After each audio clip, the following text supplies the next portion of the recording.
Unfortunately, I heavily clickbaited you. The syntax to time travel in Vim isn't this. It's actually that. It's a really kind of useless thing, but it's a cool one. I basically never use it, but maybe there's some extra stuff to it that I failed to consider. You can type earlier or later.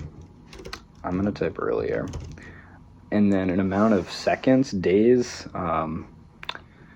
hours, any time duration. So if I type 40s, that'll take me 40 seconds back in time to this, where I'm not sure really what I was doing. And then if I want to go back later, I can type later 40 days, which will take me to the end of the file history. I don't know who in their right mind would travel around in version history through time.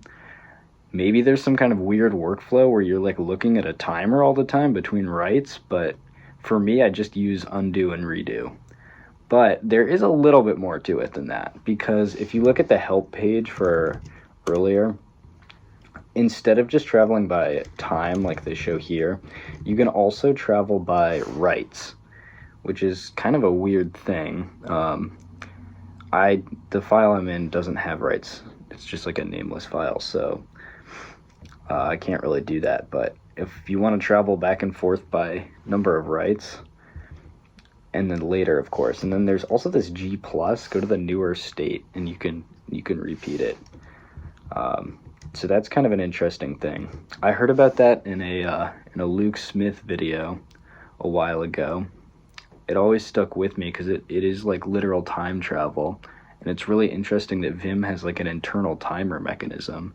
But yeah, it seems pretty useless to me. Maybe let me know if you have some kind of workflow with this, because I'd be shocked if you could keep track of changes over time like that. This has saved me once or twice, I will say, when for some reason I'm not using Git like an idiot, and the undo tree is like too long and confusing, and I don't want to do 100U, and I just want to do 10 earlier 10. I've done that before, but other than that, yeah, pretty niche one.